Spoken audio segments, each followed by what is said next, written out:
ଝର ଝର କେତେ ତପତରୁ ଧୀର ଝୁଲିଲ ମୋ ପାଇଁ କ୍ରୁଶରେ ଆହେ ମୋର ଯୀଶୁ ସୁନ୍ଦର ସରିଗଲା ଝର ଝର କେତେ ତପତରୁ ଧୀର ଝୁଲିଲ ମୋ ପାଇଁ କ୍ରୁଶରେ। Thank you Praise the very Lord. Much उभयंकु भी मु धन्यवाद दिए समस्ते गीत गाइले आज अल्प समय ध्यान पाई आम ईश्वर वाक्य गोटे अंश को देखा कल्पना पढ़े हितोपदेश उपदेशक तार 7 अध्याय 8 पद उपदेशक 7 अध्याय 8 पद को आम देखा आम अति परिचित वाक्य कल्पना पाइबा କାର୍ଯ୍ୟର पड़े କାର୍ଯ୍ୟର ଆରମ୍ଭ ଅପେକ୍ଷା ତହିଁର ସମାପ୍ତି ଭଲ। ପୁଣି ଆତ୍ମାରେ ଗର୍ବୀ ହେବା ଅପେକ୍ଷା ଆତ୍ମାରେ ଧୀର ହେବା ଭଲ। କାର୍ଯ୍ୟର ଆରମ୍ଭ ଅପେକ୍ଷା ତହିଁର ସମାପ୍ତି ଭଲ।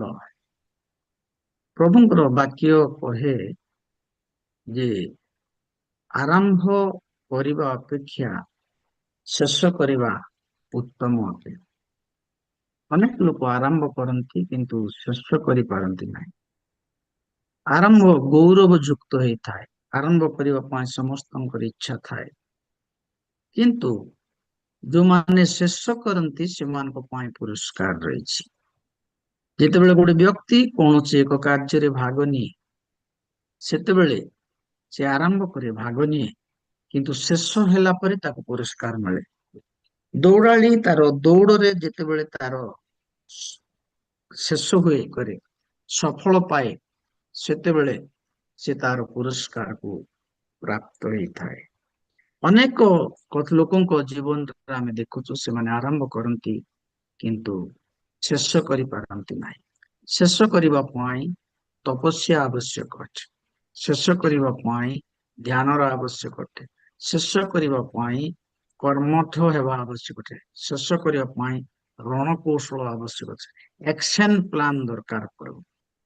ବିନା ରଣକୌଶଳ ବିନା ପ୍ଲାନ ବିନା କଳ କୌଶଳରେ କୌଣସି କାର୍ଯ୍ୟକୁ ଆମେ ଶେଷ କରିପାରିବା ନାହିଁ। ଯଦି ଆମେ ଶେଷ କରିପାରିବା ନାହିଁ ତେବେ ଆମେ ଇନଭେଷ୍ଟ କରିଥିବା ସବୁ ଜିନିଷ ବୃଥା ହେଇଯିବ। ଇନଭେଷ୍ଟ ଆମେ ଆରମ୍ଭରେ କରୁ କିନ୍ତୁ ତାକୁ ଯଦି କଣ୍ଟିନ୍ୟୁ କରି ଶେଷ କରିବା ତାହେଲେ ତାର ଫଳ ପାଇବା।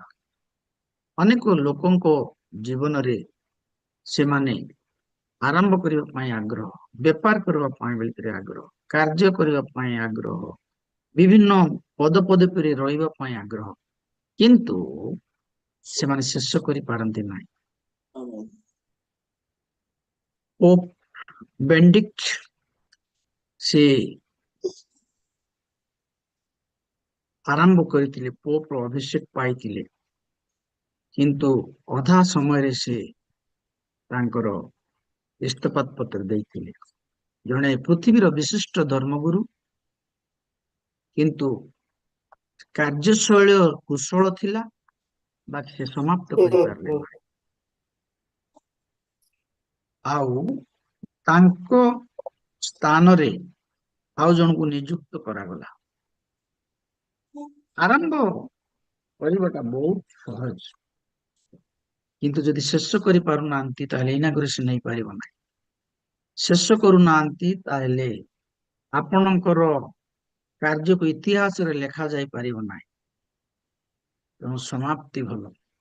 ଜ୍ଞାନୀ ସୋଲୋମନ ତାଙ୍କ ପୁସ୍ତକରେ ସେ ଲେଖନ୍ତି ଜନ୍ମଦିନ ଅପେକ୍ଷା ମରଣ ଦିନକୁ ଭଲ କରୁଛନ୍ତି। ଅନେକ ତ ଜନ୍ମ ହୁଅନ୍ତି କିନ୍ତୁ ସୁନ୍ଦର ମରଣ ଭାଗ୍ୟରେ ଥିଲେ ମିଳେ।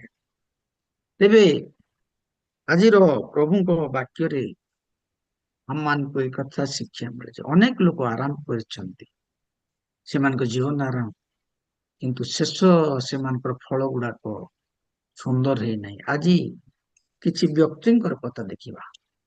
ବାଇବେଲରେ ଲେଖା ଅଛି କୋଉମାନେ ଆରମ୍ଭ କରିଛନ୍ତି କିନ୍ତୁ କେତେ ଲୋକ ଶେଷ କରିଛନ୍ତି ଆଉ କେତେ ଲୋକ ଶେଷ କରିନାହାନ୍ତି। ପ୍ରଥମେ ଆମେ ସଲୋମନଙ୍କର କଥା ଦେଖିବା।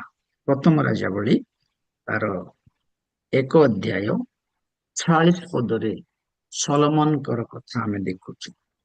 ପଢିଦବା କେହି ଜଣେ। ପ୍ରଥମ ରାଜାବଳୀ 1 ଅଧ୍ୟାୟରେ 46 ପଦରେ ଲେଖାଯାଏ ଯେ ସଦାପ୍ରଭୁ ହଁ ପଢେ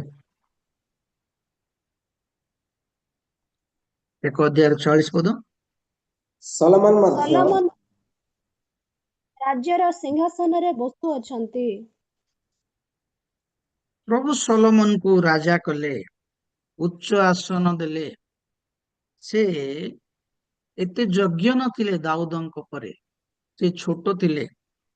ତାଙ୍କ ସିଂହାସନରେ ତାଙ୍କର ଆଉ ଗୋଟେ ଭାଇ ବସିବା ପାଇଁ ବୋଲିକି ଚେଷ୍ଟା କରିଥିଲେ। ସେ ବେତ୍ସେବାର ପୁତ୍ର ଥିଲେ। ସେ ରାଜା ପାଇଁ ଯୋଗ୍ୟ ନଥିବା ସମୟରେ ମଧ୍ୟ ସଦାପ୍ରଭୁ ତାଙ୍କୁ କଣ କଲେ? ସିଂହାସନରେ ବସାଇଲେ। ସଲୋମନକୁ ଏଥିପାଇଁ ପ୍ରଭୁ ସିଂହାସନରେ ବସେଇଲେ ଯେ ସେ ସଦାପ୍ରଭୁଙ୍କୁ ପ୍ରେମ କରୁଥିଲେ। 3 ପଦ ପଢ। 3 ପଦ।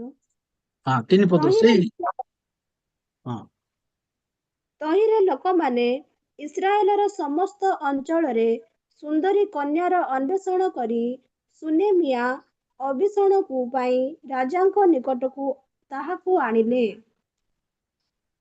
1 ଅଧ୍ୟାୟ 3 ପଦ। ହଁ। ହଁ ଆଉ ଯଦି ତାର 13 ପଦ ପଢେ। ତୁମ୍ଭେ ଦାଉଦ ରାଜାଙ୍କ ନିକଟକୁ ଯାଇ ତାଙ୍କୁ କୁହ, ହେ ମୋହର ପ୍ରଭୁ ମହାରାଜ, ଆପଣ କି ଶପଥ କରି ଆପଣା ଦାସୀକି କହିନାହାନ୍ତି, ମୋ ଉତ୍ତାରେ ତୁମ୍ଭ ପୁତ୍ର ସଲୋମନ ନିଶ୍ଚୟ ରାଜ୍ୟ କରିବ ଓ ସେ ମୋ ସିଂହାସନରେ ବସିବ। ତେବେ ଅଦନ୍ୟ ଯେହେତୁ ରାଜ୍ୟ କରୁଅଛି। ଏଠି ଗୋଟେ କଣ୍ଟ୍ରାଡିକ୍ସନ ଦେଖୁଛୁ। ସଲୋମନ ଯୋଗ୍ୟ ନଥିଲେ, ସେଥିପାଇଁ ତାର ଅନ୍ୟ ଏକ ଭାଇ ଶାସନ କରିବା ପାଇଁ ଆଉ ବାପାଙ୍କ ସେ ସମସ୍ତ ରଣକୌଶଳ ତିଆରି କଲେ। କିନ୍ତୁ ଆଉ ସଲୋମନଙ୍କର ମା ଯାଇକି ଦାଉଦ ରାଜାଙ୍କୁ ଗୁହାରି କରୁଛନ୍ତି ଯେ ତୁମେ ମତେ ଶପଥ କରିଥିଲ ମୋ ପୁଅକୁ ରାଜା କରିବ ବୋଲି। ତେବେ ଯଦି 3 ଅଧ୍ୟାୟର ପ୍ରଥମ ରାଜାବଳୀ 3 ପଦରେ ଲେଖାଯାଏ ସଲୋମନକୁ ପ୍ରଭୁ ଏଥିପାଇଁ ରାଜା କଲେ ସେ ସଦାପ୍ରଭୁଙ୍କୁ ପ୍ରେମ କରୁଥିଲେ। ପଢୁମା 3 ଅଧ୍ୟାୟ 3 ପଦ। ପୁଣି ସଲୋମନ ଆପଣା ପିତା ଦାଉଦଙ୍କର ବିଧି ଅନୁସାରେ ଆଚରଣ କରି ସଦାପ୍ରଭୁଙ୍କୁ ପ୍ରେମ କଲେ। କେବଳ ସେ ଉଚ୍ଚସ୍ଥଳୀ ମାନରେ ବଳିଦାନ କଲେ ଓ ଧୂପ ଜଳାଇଲେ। ସଦାପ୍ରଭୁଙ୍କୁ ପ୍ରେମ କଲେ ବୋଲିକରି ଗୋଟେ ପଦ ସେଠି ଲେଖା ହେଇଛି। ଏଥିପାଇଁ ସଲୋମନକୁ ପ୍ରଭୁ ରାଜା କଲେ, ସଦାପ୍ରଭୁଙ୍କୁ ସେ ପ୍ରେମ କଲେ। ପୁଣି ସଲୋମନ ଆପଣା ପିତାର ଦାଉଦଙ୍କ ବିଧି ଅନୁସାରେ ଆଚରଣ କରି ସଦାପ୍ରଭୁଙ୍କୁ ପ୍ରେମ କଲେ। ଆରମ୍ଭ ବହୁତ ସୁନ୍ଦର, ସମସ୍ତ ଅପେକ୍ଷା ସେ ପ୍ରଭୁଙ୍କୁ ବହୁତ ପ୍ରେମ କଲେ। ଆରମ୍ଭ ଜୀବନ ଏତେ ସୁନ୍ଦର, କୌଣସି କାର୍ଯ୍ୟରେ ସେ ଅଧିକା ମନୋଯୋଗୀ ହେଉନଥିଲେ। ପ୍ରଭୁ ତାଙ୍କୁ ଅନୁଗ୍ରହ କଲେ, ସେଥିପାଇଁ ସେ ସଦାପ୍ରଭୁଙ୍କୁ ଅତ୍ୟନ୍ତ ପ୍ରେମ କରୁଥିଲେ। ଆମେ ଯେତେବେଳେ ସଦାପ୍ରଭୁଙ୍କୁ ପ୍ରେମ କରୁ, ସଦାପ୍ରଭୁ ଆମମାନଙ୍କୁ ସେ ଅନୁଗ୍ରହ କରିବେ, ଆଶୀର୍ବାଦ କରିବେ। ଏବେ ଏଇ ଯୋଉ ସଲୋମନ ରାଜା ଆଉ ଯେତେବେଳେ ଈଶ୍ୱରଙ୍କୁ ପ୍ରେମ କଲେ, ସେତେବେଳେ ପରମେଶ୍ୱର ତାଙ୍କୁ ଉଚ୍ଚ ପଦବୀ ଦେଲେ। ପ୍ରିୟ ପ୍ରଭୁଙ୍କର ଲୋକମାନେ, ଆଜିର ସକାଳ ଆମମାନଙ୍କ ପାଇଁ ଏକ ପ୍ରଶ୍ନର ସକାଳ। ସଲୋମନକୁ ପ୍ରଭୁ ଏକ ରାଜା କରି ଛୋଟିଆ ବୟସରେ ତାଙ୍କୁ ବ୍ୟବହାର କଲେ। ଆଜି ସକାଳେ ପରମେଶ୍ୱର ଆମମାନଙ୍କୁ ଆଶୀର୍ବାଦ କରିବାକୁ ଚାହାନ୍ତି। ଆମେ ସଦାପ୍ରଭୁଙ୍କର ଉପାସନା କରିବାରେ ଆଜି ବସୁଛୁ, କାହିଁକି? ଆମେ ତାଙ୍କୁ ପ୍ରେମ କରୁଛୁ। ଯଦି ବା ଦାଉଦ ମହାରାଜାଙ୍କର ସମୟରେ ତାଙ୍କ ରାଜ୍ୟ ଅତ୍ୟନ୍ତ ଗୌରବମୟ ଥିଲା। ଆପଣ ଆଜି ମଧ୍ୟ ଯଦି ଜିହୁଦୀୟ ଲୋକମାନଙ୍କୁ ଦେଖିବେ, ତେବେ ଜିହୁଦୀୟ ଲୋକମାନେ ଦାଉଦ ରାଜାଙ୍କ ଶାସନକୁ ସେମାନେ ମନେ ପକାନ୍ତି, କାନ୍ଦନ୍ତି। ଏବେ ତ ଜେରୁସାଲେମ ମନ୍ଦିର ଦୁଇ ଭାଗରେ ବିଭକ୍ତ ହେଇଛି। ଗୋଟିଏ ଭାଗ ଜିହୁଦୀୟ ଲୋକମାନେ, ଆଉ ଗୋଟିଏ ଭାଗ ମୁସଲିମ ଲୋକମାନେ ତାକୁ ଆକ୍ରମଣ କରିଛନ୍ତି। ଆଜି ବି ଜିହୁଦୀୟ ଲୋକମାନେ ଯାଆନ୍ତି ଜେରୁସାଲେମର ମନ୍ଦିରରେ, ସେମାନେ ମୁଣ୍ଡିଆ ମାରି କହନ୍ତି, ପ୍ରଭୁ ଦାଉଦଙ୍କର ଶାସନ ଏବେ ଆସିବ। ଏବେ ଏତେ ବଡ ସଫଳର ରାଜା, ଯାହାଙ୍କ ବଂଶରେ ପ୍ରଭୁ ଯୀଶୁ ଖ୍ରୀଷ୍ଟ ଆସିଲେ, ଯାହାଙ୍କୁ ଦାଉଦଙ୍କ ସନ୍ତାନ ବୋଲିକରି କୁହାଯାଏ, ତଥାପି ଦାଉଦଙ୍କ ସମୟରେ ମନ୍ଦିର ବନ୍ଧାଗଲା ନାହିଁ। ସଲୋମନକୁ ସମୟରେ ମନ୍ଦିର ବନ୍ଧାଗଲା। ସଲୋମନକୁ ପ୍ରଭୁ ଆଶୀର୍ବାଦ କଲେ। ତାର କାରଣ ହଉଛି ପ୍ରଭୁଙ୍କୁ ସେ ପ୍ରେମ କରୁଥିଲେ। ଆମେ ଯେତେବେଳେ ପ୍ରଭୁଙ୍କୁ ଆଶୀର୍ବାଦ ପ୍ରାପ୍ତ ହେବା ପାଇଁ ଚାହୁଁ, ଆମେ ପ୍ରଭୁଙ୍କୁ ପ୍ରେମ କରିବାକୁ ପଡିବ। ଏନିଥିଙ୍ଗ ମୋର ଦେନ ଏନିଥିଙ୍ଗ। ତାର ସବୁ କିଛି ଠାରୁ ମଧ୍ୟ ସଲୋମନଙ୍କର ପ୍ରାଥମିକ ଜୀବନ ଅତ୍ୟନ୍ତ ଉଚ୍ଚ କୋଟିର ଥିଲା, ସୁନ୍ଦର ଥିଲା। ସେ ସଦା ପ୍ରଭୁଙ୍କୁ ପ୍ରେମ କଲେ। ପ୍ରିୟ ପ୍ରଭୁଙ୍କର ଲୋକମାନେ, ସେ ଯେତେବେଳେ ସଦା ପ୍ରଭୁଙ୍କୁ ପ୍ରେମ କଲେ, ପ୍ରଭୁ ତାଙ୍କୁ ମନ୍ଦିର ବନେଇବା ପାଇଁ ଅନୁଗ୍ରହ କଲେ। ସେଦିନର ମନ୍ଦିର ଅତ୍ୟନ୍ତ ସୌନ୍ଦର୍ଯ୍ୟ ଥିଲା। ସଦାପ୍ରଭୁ ପରମେଶ୍ୱର ପ୍ରାନ୍ତର ମଧ୍ୟରେ ଇସ୍ରାଏଲ ଲୋକମାନଙ୍କ ଠାରୁ ସେ ପୂଜା ପାଉଥିଲେ, ପ୍ରଶଂସା ପାଉଥିଲେ। ନିୟମ ସିନ୍ଧୁକ ଏଠିକୁ ସେଠିକୁ ଯାଉଥିଲା, ଟେଣ୍ଟ ବୋହିକରି ଲୋକ ନଉଥିଲେ ଏବଂ ପରମେଶ୍ୱର ଦାଉଦଙ୍କ ହୃଦୟରେ କାର୍ଯ୍ୟ କଲେ। ସଲୋମନଙ୍କ ସମୟରେ ଯେତେବେଳେ ମନ୍ଦିର ନିର୍ମାଣ କରାଗଲା, ସେତେବେଳେ ସେଇ ମନ୍ଦିରରେ ରହିଲେ। ଆଉ ତାଙ୍କ ଜୀବନ ଏତେ ସୁନ୍ଦର ଥିଲା, ତାଙ୍କର ପ୍ରାରମ୍ଭ କୌଣସି ବିଷୟ ଯଦି ତାଙ୍କୁ ଚାହିଁଲେ, ସେ ବିନା ପ୍ରାର୍ଥନା କରୁନଥିଲେ। ପ୍ରତିଟି ବିଷୟକୁ ସେ ପ୍ରାର୍ଥନାର ସହିତ ଆରମ୍ଭ କରୁଥିଲେ। ବାଇବେଲରେ ଲେଖାଯାଏ, 3 ଅଧ୍ୟାୟର 4 ପଦରେ, ପ୍ରଥମ ରାଜାବଳୀରେ ଲେଖାଯାଏ, ସେ ପ୍ରାୟ 1000 ହୋମ ବଳି ସେ ତିଆରି କଲେ। ପଢମା ସେଟା, ପୁଣି ଉତ୍ସର୍ଗ କଲେ। ରାଜା ହୁଁ, ବଳିଦାନ କରିବା ନିମନ୍ତେ ଗିବିୟନକୁ ଗଲେ, କାରଣ ହୁଁ। ତାହା ବଡ଼ ଉଚ୍ଚସ୍ଥଳୀ ଥିଲା। ସଲୋମନ ସେହି ଯଜ୍ଞବେଦୀ ଉପରେ 1,000 ହୋମବଳି ଉତ୍ସର୍ଗ କଲେ। ହୋମ ବଳି ସେ ଉତ୍ସର୍ଗ କଲେ। ଗୋଟେ ନାହିଁ, ଦୁଇଟା ନାହିଁ। ଆମେ ଯେତେବେଳେ ମନ୍ଦିରକୁ, ଟେମ୍ପଲକୁ ନଡିଆ ନଉ, କି ଆମେ କୁକୁଡା ନଉ, ଛେଳି ନଉ, କଣ କରୁ, ସେତେବେଳକୁ ଆମେ ଗୋଟେ ଦିଟା ନେଇକି ଯାଇଥାଉ। ଏଠାରେ ଲେଖାଯାଏ ଯେ ସଲୋମନଙ୍କର ଆରମ୍ଭ ଏତେ ସୁନ୍ଦର। ସେ ଖାଲି ପ୍ରେମ କଲେ ନାହିଁ, ସେ ଈଶ୍ୱରଙ୍କୁ ଉପାସନା କଲେ। ଆଉ ତାଙ୍କର ସାକ୍ରିଫାଇସ, ତାହାଙ୍କର ଯୋଉ ପ୍ରଶଂସା, ତାଙ୍କର ଧନ୍ୟବାଦ ଉଚ୍ଚ କୋଟିର ଥିଲା। ପ୍ରଭୁ ଧୀରେ ଧୀରେ ଧୀରେ ଧୀରେ ତାଙ୍କର ଉପାସନାକୁ, ତାଙ୍କର ପ୍ରାର୍ଥନାକୁ ଶୁଣି ତାଙ୍କୁ ଉଚ୍ଚରେ ରଖିଥିଲେ। ଯୋଉମାନେ ସଦାପ୍ରଭୁଙ୍କୁ ପ୍ରେମ କରନ୍ତି, ସଦାପ୍ରଭୁ ସେମାନଙ୍କୁ ଉଚ୍ଚରେ ରଖିବେ। ଆଉ ଯୋଉମାନେ ସଦାପ୍ରଭୁଙ୍କୁ ପ୍ରେମ କରନ୍ତି, ସଦାପ୍ରଭୁ ସେମାନଙ୍କୁ କ୍ଷମତା ଦେବେ, ବଳ ଦେବେ। ଗୋଟିଏ ନାହିଁ, ଆଉ ଅନେକ ସାକ୍ରିଫାଇସ କରିବା ପାଇଁ, ବଳି କରିବା ପାଇଁ। ସେଠି ଜାଗାରେ 1,000 ବଳି ସେ କରିପାରିଥିଲେ। ତାଙ୍କ ଜୀବନ କାଳ ମଧ୍ୟରେ ତାଙ୍କ ଟ୍ୟାଲେଣ୍ଟ, ତାଙ୍କର କାର୍ଯ୍ୟ ସବୁ ସେ ପ୍ରଭୁଙ୍କରେ ଠାରେ ସେ ସମର୍ପଣ କରିଥିଲେ। ତାଙ୍କ ଜୀବନ ଅତ୍ୟନ୍ତ ଉଚ୍ଚ କୋଟିର ଥିଲା। ତେବେ ପ୍ରିୟ ପ୍ରଭୁଙ୍କର ଲୋକମାନେ, ଆଜିର ସକାଳ ଆମମାନଙ୍କ ପାଇଁ ଏକ ଆଶୀର୍ବାଦର ସକାଳ। ଆମେ ଯେତେବେଳେ ଆରମ୍ଭ କରୁଛୁ, ଆମକୁ ଶେଷ ବି କରିବାକୁ ପଡିବ। ଆତ୍ମିକ ଜୀବନରେ ବେଳେ ବେଳେ ଯେତେବେଳେ ଆମେ ନୂଆ ଖ୍ରୀଷ୍ଟିଆନ ହେଲୁ, ଆମ ଗାଁରେ ଆମେ ବହୁତ ଉତ୍ସାହ, ପ୍ରତ୍ୟେକ ପିଣ୍ଡା ମାନଙ୍କୁ ନୂଆ ନୂଆ ପ୍ରଭୁଙ୍କୁ ପାଇଲା ପିଣ୍ଡାକୁ ଯାଇ ପ୍ରାର୍ଥନା କରୁଥିଲୁ। 4ଟା ରାତିରେ ଯାଇକରି ପ୍ରାର୍ଥନା କରୁଥିଲୁ। ଆଉ ଆମେ ଅନେକ ସମୟରେ ଉତ୍ସାହିତ ହେଇଯାଉଥିଲୁ। ଯେତେବେଳେ ପ୍ରଭୁଙ୍କୁ ଜଣେ ବ୍ୟକ୍ତି ପ୍ରାପ୍ତ ହୁଏ, ପ୍ରଭୁଙ୍କ ସାଙ୍ଗେ ସମ୍ପର୍କ ରଖେ, ସେ ତାର ଉତ୍ସାହ, ତାର ଆବେଗ, ତାର ଜୀବନ ଯାପନ ଅତ୍ୟନ୍ତ ଉଚ୍ଚ କୋଟିରେ ଥାଏ। କିନ୍ତୁ ତାକୁ ଯେତେବେଳେ ସେ ବଜେଇ ନ ରଖିବ, ଧୀରେ ଧୀରେ ଧୀରେ ଧୀରେ ତାର ଆତ୍ମିକ ଜୀବନ କମିଯିବ। ଏ ସଲୋମନଙ୍କର ଜୀବନରେ ସେଇଟା ହିଁ ହେଇଥିଲା। ସେ ଅତ୍ୟନ୍ତ ପ୍ରଭୁଙ୍କର ନିକଟବର୍ତ୍ତୀ ହେଇଥିଲେ। ଆମେ ଯେତେବେଳେ ପ୍ରଭୁଙ୍କର ନିକଟବର୍ତ୍ତୀ ହେବା, ସେତେବେଳେ ପରମେଶ୍ୱର ଆମମାନଙ୍କୁ କଥା କହିବେ। ଯେତେବେଳେ ପ୍ରଭୁଙ୍କର ନିକଟବର୍ତ୍ତୀ ହେବା, ପରମେଶ୍ୱର ଆମମାନଙ୍କୁ ଦାୟିତ୍ୱ ଦେବେ। ପରମେଶ୍ୱର ଶେଷ କରିବା ପାଇଁ ଏମାନଙ୍କୁ ସାହାଯ୍ୟ କରିବେ। ଯଦି ସଲୋମନଙ୍କର କଥା ଦେଖୁଛୁ 6 ଅଧ୍ୟାୟର ପ୍ରଥମ ବଂଶାବଳୀ 6 ଅଧ୍ୟାୟର 14 ପଦ ପଢୁଛୁ।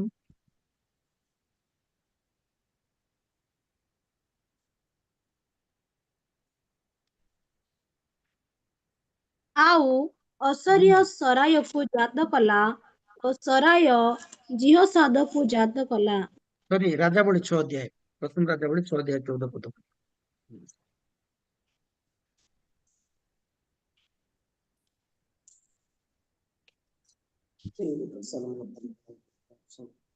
ଏହି ରୂପେ ସଲୋମନ ଗୃହ ନିର୍ମାଣ କରି ତାହା ସମାପ୍ତ କଲେ। ସଲୋମନ ଗୃହ ନିର୍ମାଣ କଲେ ଆଉ ସମାପ୍ତ କଲେ। ତାର ଅର୍ଥ ସେ ଆରମ୍ଭ କରି ମଝିରେ ଅଟକି ନାହାନ୍ତି। ସେ ଖାଲି ଗୃହ ନିର୍ମାଣ କଲେ ଆଉ ଈଶ୍ୱରଙ୍କର ସେ ଘର ନିର୍ମାଣ କଲେ, ମନ୍ଦିର ନିର୍ମାଣ କଲେ, ତାଙ୍କର ଆରମ୍ଭ ଅତ୍ୟନ୍ତ ଉଚ୍ଚ ଥିଲା ସେ କଥା ନାହିଁ, ତାଙ୍କ ଘର ମଧ୍ୟ ସେ ନିର୍ମାଣ କଲେ। ଆମେ ଯଦି 10 ଅଧ୍ୟାୟ ପ୍ରଥମ ରାଜାବଳୀ 21 ପଦକୁ ଯଦି ଆମେ ଦେଖୁ, ସେଠାରେ ଲେଖାଯାଏ ସଲୋମନ ତାଙ୍କ ଘରକୁ ମଧ୍ୟ ସେ ନିର୍ମାଣ କଲେ।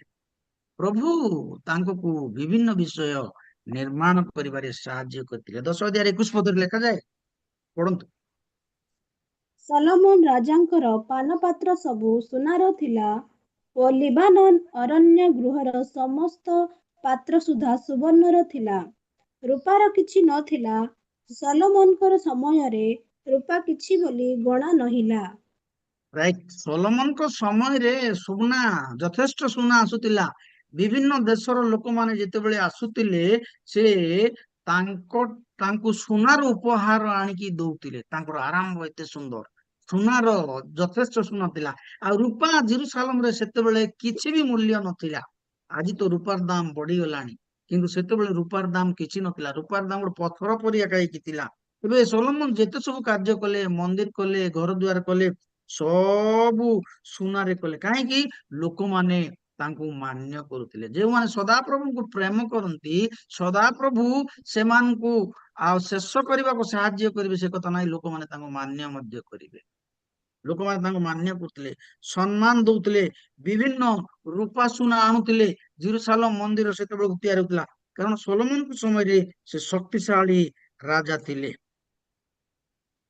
ସେ ବହୁତ ଶକ୍ତିଶାଳୀ ଥିଲେ, ସେଥିପାଇଁ ଲୋକମାନେ ତାଙ୍କୁ ଭୟ କଲେ। ଆଉ ମଧ୍ୟ ଆମେ ଦେଖୁଛୁ ଯେ ଏତେ ଶକ୍ତିଶାଳୀ ଥିଲେ, ତାଙ୍କର ଆରମ୍ଭ ଏତେ ସୁନ୍ଦର ଥିଲା ଯେ ଶିବା ଦେଶର ରାଣୀ ଆସି ତାଙ୍କ ପାଖକୁ ଆସିକରି ଜ୍ଞାନର କଥା ଶିଖିବାକୁ ଆସିଥିଲେ। ଯୋଉମାନଙ୍କୁ ଭଲ ପାଆନ୍ତି, ଯୋଉମାନେ ଈଶ୍ୱରଙ୍କୁ ପ୍ରେମ କରନ୍ତି, ଯୋଉମାନଙ୍କ ଆରମ୍ଭ ଜୀବନ ଭଲ, ପ୍ରଭୁ ସେମାନଙ୍କୁ ବ୍ୟବହାର କରନ୍ତି। ଆମେ ଯଦି ଈଶ୍ୱରଙ୍କ ନିକଟରେ ସମର୍ପିତ ଜୀବନ କାଟିବା, ଆମେ ଯଦି ଈଶ୍ୱରଙ୍କ ନିକଟରେ ଆମମାନଙ୍କର ଆରମ୍ଭକୁ ବଜେଇ ରଖିବା, ପ୍ରଭୁ ଆମମାନଙ୍କୁ ବ୍ୟବହାର କରିବେ। ବ୍ୟବହାର କାହାକୁ କରିବେ? ଯେ ସଦାପ୍ରଭୁଙ୍କୁ ପ୍ରେମ କରେ। ବ୍ୟବହାର କାହାକୁ କରିବେ? ଯେ ସଦାପ୍ରଭୁଙ୍କ ଠାରେ ମନୋଯୋଗୀ କରେ। ବ୍ୟବହାର କାହାକୁ କରିବେ? ନାଇଁ, ଯେ ସଦାପ୍ରଭୁଙ୍କୁ ତାର ତନ ମନ ପ୍ରାଣ ଦେଇ ସେ ପ୍ରେମ କରେ। ସଲୋମନକୁ ସଦାପ୍ରଭୁ ବ୍ୟବହାର କଲେ। ସେ ଦାଉଦର ପୁତ୍ର ବୋଲିକରି ବ୍ୟବହାର କଲେ ସେ କଥା ନାହିଁ, ଅବ୍ରାହମଙ୍କର ଅଣନାତି ବୋଲିକରି ବ୍ୟବହାର କଲେ ସେ କଥା ନାହିଁ, କିନ୍ତୁ ଆମେ ଦେଖୁ ସେ ସଦାପ୍ରଭୁଙ୍କୁ ପ୍ରେମ କରୁଥିବା ହେତୁ ବ୍ୟବହାର କଲେ। ନୂଆ ନୂଆରେ ଯେତେବେଳେ ତାଙ୍କ ମା ତାଙ୍କୁ ଶିଖେଇଲା, ସେତେବେଳେ ସେ ଛୋଟ ଥିଲେ, ତାଙ୍କ ବାପା ମରିଗଲେ, ସେତେବେଳକୁ ସେ ଶିଖେଇଲେ। ଆଉ ସେ ଯେତେବେଳେ ରାଜା ହେଲେ, ସେତେବେଳକୁ ସଲୋମନ ଜ୍ଞାନ ମାଗିଲେ, ପ୍ରଭୁ ମତେ ତ ତୁମେ ରାଜା କଲ, ମୁଁ ଏଇ ଲୋକମାନଙ୍କୁ କେମିତି କଣ କରିବି? ସମୟରେ ସେ ଆଉ ମାଗୁଥିଲେ, ଭଲ ଜିନିଷ ସେ ଚିନ୍ତା କରୁଥିଲେ। 3 ଅଧ୍ୟାୟ ପ୍ରଥମ ରାଜାବଳୀ ତାର 7-8 ପଦକୁ ଯଦି ଆମେ ପଢିବା, ସେଠି ଆମେ ଦେଖିପାରିବା ଯେ ସଦାପ୍ରଭୁଙ୍କୁ ସଲୋମନ ଜ୍ଞାନ ମାଗିଲେ। ଯେତେବେଳେ ଜ୍ଞାନ ମାଗିଲେ, ପ୍ରଭୁ ସନ୍ତୁଷ୍ଟ ହେଇଗଲେ। କହିଲେ, ତୁମେ ସଲୋମନ, ତୁମେ ଧନ ମାଗିନାଅ, ସମ୍ପତ୍ତି ମାଗିନାଅ, ଶତ୍ରୁର ପ୍ରାଣ ମାଗିନାଅ, ତୁମେ ଜ୍ଞାନ ମାଗିଲ, ସେଥିପାଇଁ ଜ୍ଞାନ ସାଙ୍ଗେ ତୁମକୁ ଧନ ଯୋଡ଼ିବା। ପ୍ରଭୁ ଯେତେବେଳେ ସନ୍ତୁଷ୍ଟ ହେଇଯାଆନ୍ତି ଆମ ଉପରେ, ଆମେ ଯାହା ମାଗିବା ତା ସାଙ୍ଗେ ବୋନସ ମିଶେଇକି ଦିଅନ୍ତି। କିନ୍ତୁ ପ୍ରଭୁଙ୍କର ସନ୍ତୁଷ୍ଟର ବିଷୟ ମାଗିବାର ଆବଶ୍ୟକ। ବେଳେ ବେଳେ ଆମେ ଜାଣୁନା ଆମେ କଣ ମାଗିଛୁ। ବେଳେ ବେଳେ ଉଡାଜାହାଜ ମାଗୁ, ଆମେ ଟ୍ରେନ ମାଗୁ, ଆମର କେପାସିଟି ନାହିଁ ସେଟା ମାଗିବା ପାଇଁ ବୋଲି। ଚଲେଇବା ପାଇଁ କରିବା ପାଇଁ। କିନ୍ତୁ ତାହା ଆମମାନେ ଯୋଉଟା ଈଶ୍ୱର ଆମମାନଙ୍କ ଜୀବନ ପାଇଁ ଆଉ ଉତ୍ତମ ତାହା ଦିଅନ୍ତି ନାହିଁ। ତେବେ ସଲୋମନଙ୍କ ଜୀବନରେ ତାଙ୍କର ଆରମ୍ଭ ଗୌରବମୟ ଥିଲା। ତାଙ୍କ ଆରମ୍ଭରେ ସେ ତାଙ୍କ ବାପା ତାଙ୍କୁ ରାଜଗାଦି ଦେଲେ। ଆରମ୍ଭରେ ତାଙ୍କ ଲୋକମାନେ ତାଙ୍କୁ ସମ୍ମାନ ଦେଲେ। ଅନେକ ଲୋକମାନେ ଜେରୁସାଲମ ମନ୍ଦିରକୁ ଆଣିଲେ ବିଭିନ୍ନ ସୁନା ଓ ରୂପା। ଜ୍ଞାନୀ ଆଉ ପଣ୍ଡିତ ମାନେ ସେମାନେ ଆଉ ତାଙ୍କ ପାଖକୁ ମିଶୁଥିଲେ, ତାଙ୍କ ଜ୍ଞାନର କଥା ଶୁଣୁଥିଲେ। ଶିବା ଦେଶର ରାଣୀ ଯେତେବେଳେ ତାଙ୍କ ପାଖକୁ ଆସିଲେ, ସେତେବେଳେ ସେ ତାଙ୍କୁ କହିଲେ, ଓହ ତୁମ ଲୋକମାନେ ଧନ୍ୟ, ଯୋଉମାନେ ତୁମ ସାଙ୍ଗରେ ରହନ୍ତି, ଯୋଉମାନେ ତୁମ ସାଙ୍ଗରେ କଥାବାର୍ତ୍ତା କରନ୍ତି, ପ୍ରତିଦିନ ସଲୋମନଙ୍କ କୋର୍ଟରେ ବସନ୍ତି, ସେମାନେ ଧନ୍ୟ। କାରଣ ବୁଦ୍ଧିର କଥା, ଜ୍ଞାନର କଥା, ଈଶ୍ୱରୀୟ କଥା ଆପଣଙ୍କ ଠାରୁ ସେ ଶୁଣନ୍ତି। ଆଜ୍ଞା, ଈଶ୍ୱର ପ୍ରିୟ ଲୋକକୁ ପ୍ରଭୁ ବ୍ୟବହାର କରିବେ। ଯେତେବେଳେ ଆମେ ଈଶ୍ୱର ପ୍ରିୟ ହଉ, ଅନେକଙ୍କୁ ପଠେଇବେ। ଆପଣ ଏକଲା ଥାନ୍ତୁ, ଆପଣ ଛୋଟ ଥାନ୍ତୁ, ଆପଣଙ୍କର ବଡ ଗୋଷ୍ଠୀ ନଥାଇପାରେ, ବାକି ପରମେଶ୍ୱରଙ୍କ ଠାରେ ଯେତେବେଳେ ଆପଣ ଲାଗିକି ରହିବେ, ଆପଣଙ୍କର ଜୀବନକୁ ଆରମ୍ଭ କରିବେ, ସେତେବେଳେ ପ୍ରଭୁ ଆପଣଙ୍କୁ ସମ୍ମାନ ଦେଲେ। ବାଇବେଲରେ ଏ କଥା ଲେଖାଯାଏ, ଇତିହାସ ପୁସ୍ତକରେ। ଖାଲି ତାଙ୍କୁ ଜ୍ଞାନ ଦେଲେ ସେ କଥା ନାହିଁ, ତାଙ୍କୁ ଧନ ଦେଲେ, ସମ୍ମାନ ଦେଲେ, ଗୌରବ ଯୁକ୍ତ ରଖିଲେ। ସେଥିପାଇଁ ବାଇବେଲରେ ଲେଖାଯାଏ ମାଥିଉ 6:33 ପଦରେ ଯେ ତୁମାନେ ଯଦି ପ୍ରଥମେ ତାଙ୍କର ରାଜ୍ୟ ଆଧ୍ୟାତ୍ମିକତା ଅନ୍ୱେଷଣ କରିବ, ତାହେଲେ ସମସ୍ତ ବିଷୟ ତୁମମାନଙ୍କୁ ଦିଆଯିବ। ଈଶ୍ୱରଙ୍କ ରାଜ୍ୟ ପାଇଁ ଯୋଉମାନେ ନିଜ ଜୀବନକୁ ଦିଅନ୍ତି, ଈଶ୍ୱରଙ୍କ ରାଜ୍ୟ ପାଇଁ ଯୋଉମାନେ ମନୋଯୋଗୀ ଅଟନ୍ତି, ପ୍ରଭୁ ସେମାନଙ୍କୁ ଆଶୀର୍ବାଦ କରିବେ। ଆଜିର ଆପଣଙ୍କ ସକାଳ ବୃଥା ନାହିଁ। ଆଜି 5 ତାରିଖ 11 ମାସ, ଆଜିର ସକାଳରେ ଆପଣ ବସିଛନ୍ତି ବୃଥା ନାହିଁ। ଆଜି ପରମେଶ୍ୱରଙ୍କୁ ଆପଣ ପ୍ରେମ କରି ଏଠି ବସିଛନ୍ତି, ପରମେଶ୍ୱର ଆପଣଙ୍କର ଉପହାର ଦେବେ, ପୁରସ୍କାର ଦେବେ। ତାଙ୍କ ଖାତାରେ ସେ ଲେଖିଛନ୍ତି, ମୋର ଛୁଆ ବୋଧଗୁଲମୀରୁ, ମୋର ଛୁଆ ବରଗଡ଼ରୁ, ଛତିଶଗଡ଼ରୁ ଆଜି ସେ ପ୍ରାର୍ଥନାରେ ବସିଛି, ତାର କୁଲି ଦେବି, ଲେବର ଦେବି। ଆମେ କାର୍ଯ୍ୟ କରୁ ସେତେବେଳକୁ ସେ ଆମକୁ ଖାଲି ହାତରେ ଛାଡିବେ ନାହିଁ। ଆମେ ଭାବୁ ବେଳେ ବେଳେ ଯେ ଆମେ ବସିଲୁ ଆଜି ପ୍ରାର୍ଥନା କି ଆଜି ପ୍ରଭୁଙ୍କର କାମ କଲୁ, କିଛି ମିଳିଲା ନାହିଁ। କିନ୍ତୁ ପ୍ରଭୁ ଆପଣଙ୍କୁ ଶୁଦ୍ଧ ଆମୂଳ ସହିତ ଫେରେଇ ଦେବେ।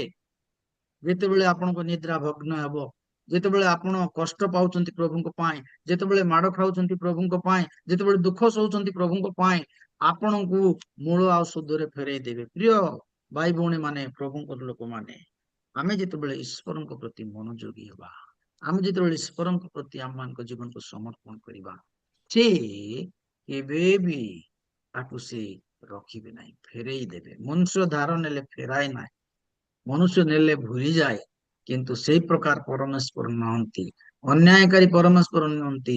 ତାଙ୍କର ସକଳ ଆଶୀର୍ବାଦ ଆପଣଙ୍କୁ ଦେବେ, ଯେତେବେଳେ ଆପଣ ପ୍ରଭୁଙ୍କ ପାଇଁ ବୋଲିକି ଆପଣଙ୍କୁ ସମୟ ଦେବେ।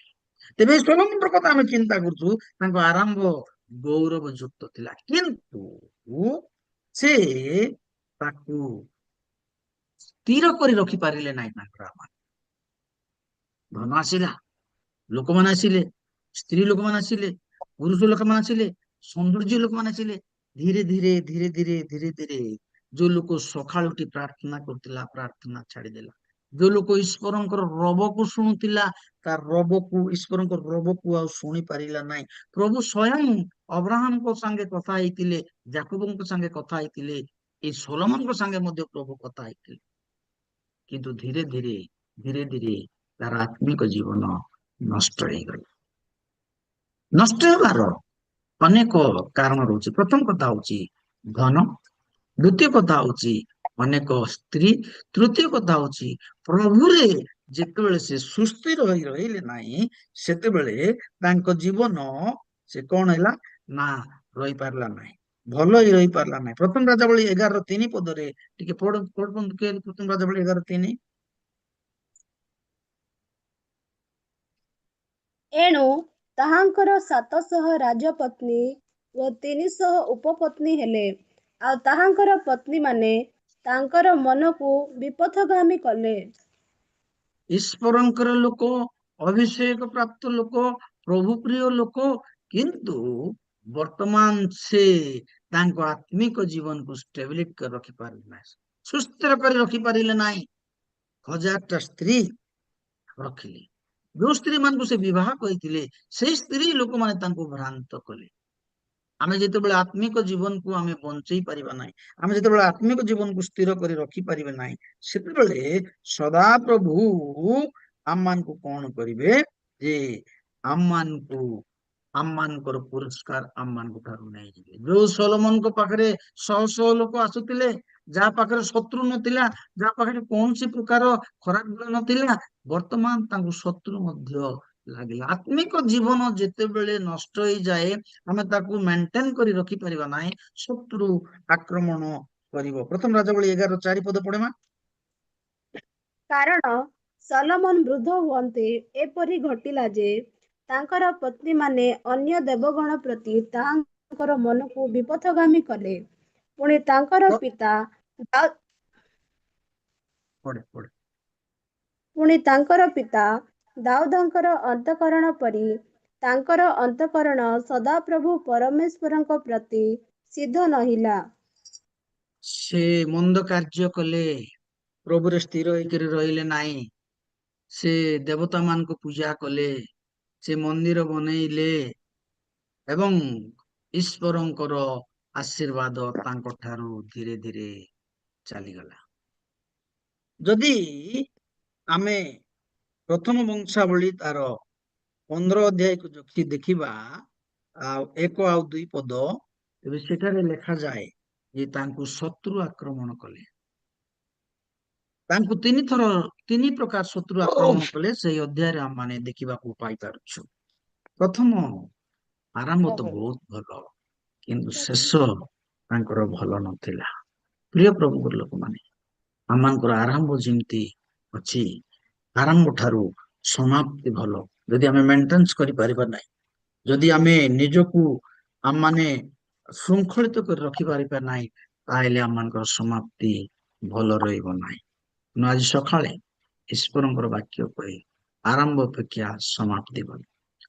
ସେ ଶେଷରେ ତାଙ୍କୁ ଦେବ ପୂଜା କରିଲେ, ଶତ୍ରୁମାନେ ତାଙ୍କୁ ଆକ୍ରମଣ କଲେ।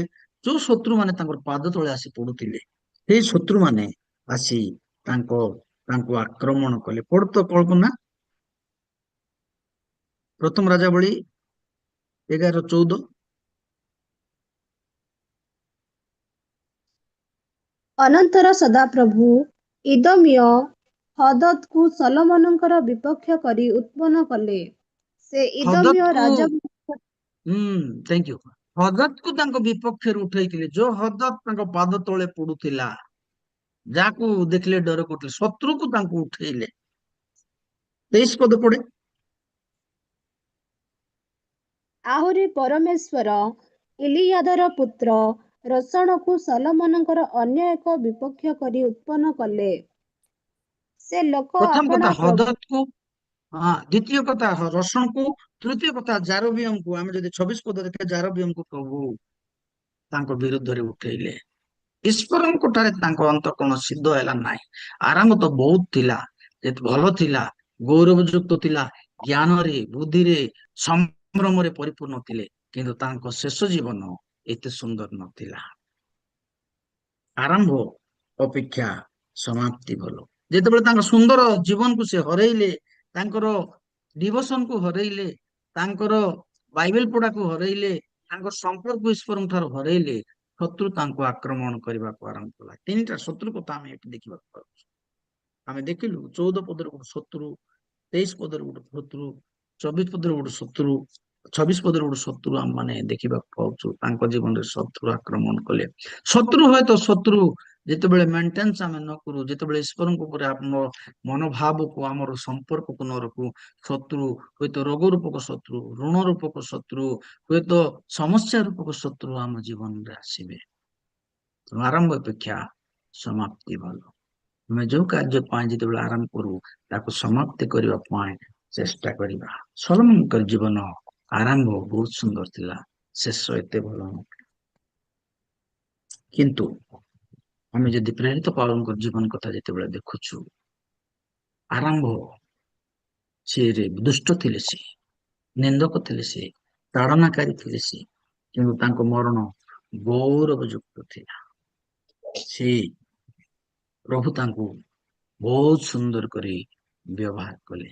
ସେଥିପାଇଁ ସେ କହୁଛନ୍ତି ମୁଁ ଆରମ୍ଭ କଲି, ଦ୍ୱିତୀୟ ତିମୋଥୀରେ କହୁଛନ୍ତି ମୁଁ ଶେଷ ମଧ୍ୟ କଲି। ଦ୍ୱିତୀୟ ତିମୋଥୀ 4:6-8 ଯେତେବେଳେ ଦେଖୁଛୁ ଯେ ହେ ତିମୋଥୀ, ମୁଁ ଯୋଉ କାର୍ଯ୍ୟ ଆରମ୍ଭ କଲି ତାକୁ ମୁଁ ଶେଷ କଲି। ମୁଁ ଉତ୍ତମ ଯୁଦ୍ଧରେ ପ୍ରାଣପଣ କଲି। ମୋର ଆରମ୍ଭ ଅର୍ଥ ଭଲ ଥିଲା ଏବଂ ଶେଷ ମୁଁ କରୁଛି। ବଳକା କାର୍ଯ୍ୟ ତୁମକୁ ସମର୍ପଣ କରିକି ଯାଉଛି। ପ୍ରଭୁଙ୍କର ଲୋକମାନେ ଆରମ୍ଭ କରିବେ ଆଉ ଶେଷ କରିବେ ଯେତେବେଳେ ସେମାନେ ତାଙ୍କ ଉପରେ ନିର୍ଭର ରଖିବେ। ଯେତେବେଳେ ଆମେ ଜଗତକୁ ଅନେଇବା ସେତେବେଳକୁ ଆମମାନଙ୍କର ଶେଷ ଅବସ୍ଥା ମନ୍ଦ ଆଡକୁ ଗତି କରିବ। ପିତର ଦିନେ ଡଙ୍ଗାରେ ଯାଉଥିଲେ, ଯୀଶୁଙ୍କ ସାଙ୍ଗେ ବସିବା ପାଇଁ ବୋଲିକିରି ଇଚ୍ଛା କଲେ। ଯୋଉ ଯାଇ ଯୀଶୁଙ୍କୁ ଦେଖୁଥିଲେ ସେ ପର୍ଯ୍ୟନ୍ତ ଡଙ୍ଗା ବୁଡିଲା ନାହିଁ। ଟିକେ ଏପଟେ ଅନେଇ ଦେଲେ, ପବନକୁ ଅନେଇଲେ, ଝଡକୁ ଅନେଇଲେ, ସେତେବେଳେ ଡଙ୍ଗା ବୁଡିବାକୁ ଲାଗିଲା। ଆମର ଲକ୍ଷ୍ୟ ଯେତେବେଳେ ପରମେଶ୍ୱରଙ୍କ ଆଡକୁ ରହିବ, ପରମେଶ୍ୱର ଆମମାନଙ୍କୁ ଶେଷ କରିବା ପାଇଁ ସାହାଯ୍ୟ କରିବେ। ଆମମାନଙ୍କର ଶେଷ ଜୀବନ ଗୌରବ ଯୁକ୍ତ ହବ। ଦାଉଦଙ୍କର ଶେଷ ଜୀବନ ଗୌରବ ଯୁକ୍ତ ସେ ମୃତ୍ୟୁବରଣ କରିଥିଲେ। ପାଉଲଙ୍କର ଶେଷ ଜୀବନ ଗୌରବ ଯୁକ୍ତ ଥିଲା, କିନ୍ତୁ ସଲୋମନଙ୍କର ଶେଷ ଜୀବନ ଭଲ ନଥିଲା। ଆରମ୍ଭ ଅପେକ୍ଷା ସମାପ୍ତି ଭଲ। ଯଦି ପ୍ରଭୁ ଆମମାନଙ୍କ ପାଇଁ ଆରମ୍ଭ କରିଛନ୍ତି, ନୂଆ ଜୀବନ ଦେଇଛନ୍ତି, ପରିବର୍ତ୍ତନ ଜୀବନ ଦେଇଛନ୍ତି, ଅନ୍ୟମାନଙ୍କର ଉପକାରର ଜୀବନ ଦେଇଛନ୍ତି, ଆମେ ଆରମ୍ଭ ଠାରୁ ଶେଷ ଆମେ କରିବା ଆବଶ୍ୟକତା। ପ୍ରଭୁ ଅନୁଗ୍ରହ କରନ୍ତୁ। ଆଜି ସକାଳରେ ଆଜିର ଏଇ ଯୋଉ ସକାଳର ପ୍ରାର୍ଥନା ଜୀବନ ଆରାମ ନାହିଁ। ଜୀବନର ଶେଷ ପର୍ଯ୍ୟନ୍ତ 4ଟାରେ ଉଠିବା ପାଇଁ ଆମେ ଚେଷ୍ଟା କରିବା। ତାଙ୍କର ଅନୁଗ୍ରହକୁ ଅପେକ୍ଷା କରିବା। ଆପଣ ପରୀକ୍ଷା କରନ୍ତୁ, ସକାଳୁ ଉଠି ପ୍ରାର୍ଥନା କରନ୍ତୁ। ଆପଣଙ୍କ ଜୀବନ ବଦଳିବ, ଆପଣଙ୍କ ସ୍ୱଭାବ ବଦଳିବ, ଆପଣଙ୍କ ନିଦ ରହିବ ନାହିଁ। ଆପଣଙ୍କୁ ପ୍ରଭୁ ଆଶୀର୍ବାଦ କରିବେ। ଯୋଉମାନେ ବି ପ୍ରଭୁଙ୍କ ଠାରେ ବସିଛନ୍ତି, ପ୍ରଭୁଙ୍କ ଠାରେ ପ୍ରାର୍ଥନା କରିଛନ୍ତି, ଲାଗିଛନ୍ତି, ପ୍ରଭୁ ତାଙ୍କର ଋଣ କେବେ ହେଇନାହାନ୍ତି। ପ୍ରଭୁ ସମସ୍ତଙ୍କୁ ଅନୁଗ୍ରହ କରନ୍ତୁ। ଆଜିର ସୁନ୍ଦର ସକାଳେ ଆମମାନଙ୍କର ଆରମ୍ଭ ଅପେକ୍ଷା ଶେଷ ଜୀବନକୁ ଅଧିକ ଗୌରବ ଯୁକ୍ତ କରନ୍ତୁ ଏବଂ ଆମମାନଙ୍କୁ ବ୍ୟବହାର କରନ୍ତୁ। এই ସକାଳେ ଯେତେ ଲୋକ ବସିଛନ୍ତି ପ୍ରତ୍ୟେକ ଉପରେ ତାଙ୍କର କରୁଣାର ଦୃଷ୍ଟି ରହୁ, ତାଙ୍କର ଆଶୀର୍ବାଦର ଚକ୍ଷୁ ରହୁ, ତାଙ୍କର ଡେଣା ପ୍ରତ୍ୟେକ ପରିବାର ପ୍ରତି ରଖନ୍ତୁ। ଆରମ୍ଭ ଅପେକ୍ଷା ସମାପ୍ତି ଭଲ। ଯଦି କୌଣସି ବିଷୟ ଆରମ୍ଭ କରିଛୁ, ବାଇବେଲ ପଢିବାଟା ଆଦି ପୁସ୍ତକ, ତାକୁ ପ୍ରକାଶିତ ପୁସ୍ତକ ସରେଇବାକୁ ପଡିବ। ଯଦି ଆମେ ଘର ଆରମ୍ଭ କରିଛୁ ତାକୁ ସରେଇବାକୁ ପଡିବ। ଯଦି ଆମେ କୌଣସି କାର୍ଯ୍ୟ ଆରମ୍ଭ କରୁଛୁ ତାକୁ ସରେଇବାକୁ ପଡିବ। ସରେଇବା ପାଇଁ ଆମର ହାତରେ ବଳ ନାହିଁ। ଆମ ପାଖରେ ନିଷ୍ଠା ଦରକାର, ଆମ ପାଖରେ ଶୃଙ୍ଖଳା ଦରକାର, ଅନୁଗ୍ରହ ଈଶ୍ୱରଙ୍କ ପାଖରେ ଅଛି। ତେବେ ପ୍ରିୟମାନେ, ଆଜିର ସକାଳ ଆମମାନଙ୍କ ପାଇଁ ଆରମ୍ଭକାରୀ ନ ହଉ, ଗୌରବ ଯୁକ୍ତ ଶେଷ ମଧ୍ୟ। ଦୟାରେ ସଦା ପ୍ରଭୁ ଆମମାନଙ୍କ ପାଇଁ ଶେଷ ଦିନରେ ମୁକୁଟ ରଖିଛନ୍ତି, ଆମକୁ ଦେବେ ଆଶୀର୍ବାଦ ପ୍ରାପ୍ତ। ପ୍ରଭୁ ଛୋଟିଆ ଚିନ୍ତାରେ ଆମେ ସମସ୍ତଙ୍କୁ ଆଶୀର୍ବାଦ କରନ୍ତୁ। ଆସୁ ଆମେ ପ୍ରାର୍ଥନା କରିକିରି ଶେଷ କରିବା। ଆଉ ଆମମାନେ